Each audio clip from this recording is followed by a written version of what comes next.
river reaches the low-lying area, because most of the rivers, they start from the mountains. So when they reach the low-lying area, their speed becomes less and they deposit their load. Okay, now continuously when the river deposits its load, it forms the plains.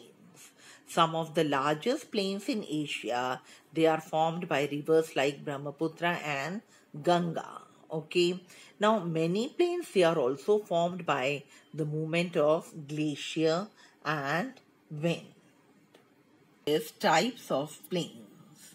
Now, on the basis of their formation, plains can be classified as structural plains, erosional plains, and depositional plains. Now let us see what are its meanings. First is structural plains. They are also known as tectonic plains. Okay, and they are formed in areas where the rock layers, they are horizontally arranged or aligned.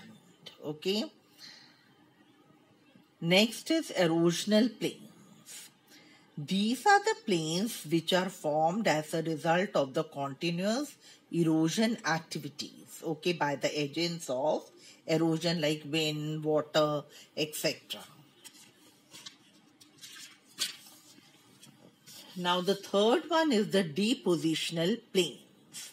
These are the plains which are formed by the deposition of slit, sand, clay, etc., which are brought by the rivers when they flow from the mountains to the low-lying areas.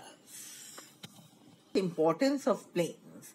The plains, they are very, very important to us. Why? Because they are the areas which are mostly, or they are the most densely populated areas. Now, the humans, right from the very beginning, they always prefer to live on the plains. Let us see what are the reasons why from the ancient times the humans, they always prefer to live on the plains. First of all, the land is ideal for habitation. Okay, on the plains it is easy, all the human activities, it easily takes place on a plain area. Secondly, what is there? Transportation is easier. To maintain the means of transport, it is very much easier. Laying the railway line, roads, etc., that becomes easier. So the transportation is easier. Next, what it is there? The soil is also fertile because the river deposits the alluvial soil over here, making the land very, very fertile, and water is also very, very easily available. Other than this, it is easy to build the houses, the factories, rather than on the mountain slopes. Okay, so plains, they will always be more populated than the other areas. In India, if we see, the most populated, densely populated region is the Indo-Gangetic Plain. And as already I have told you that the soil in the plain is very fertile because the rivers, they deposit the alluvial soil over here, making the land very, very fertile. Okay.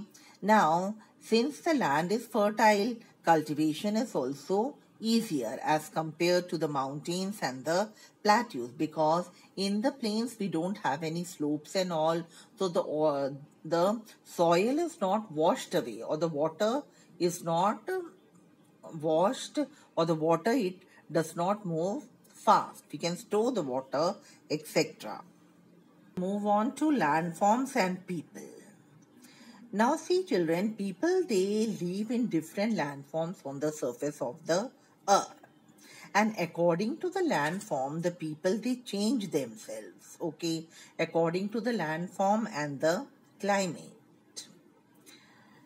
As I had already told you that right from the very beginning, the human beings, they have preferred to live in a plain area rather than in the mountains,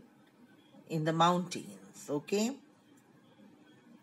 Why the people, they prefer to live in a plain area?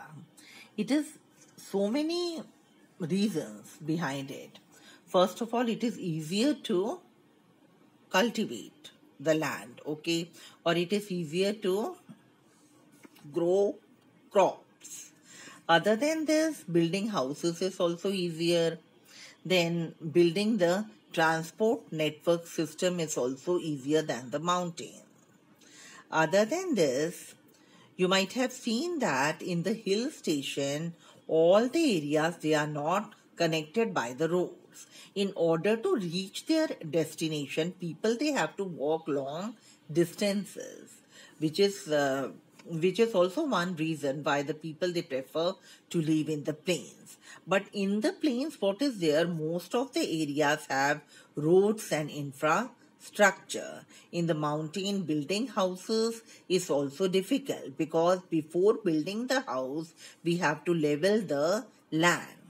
Cultivation is also not easier in the mountains as the land is not leveled, okay, and we are having steep slopes. So that also makes agriculture difficult on the mountains, although in the plains it is much easier than the mountains. Hills also, on the mountains and all, also people, they take up the work of cultivation. Here, in order to do cultivation, they do the terrace farming. Terrace farming means they farming the farmers, they construct.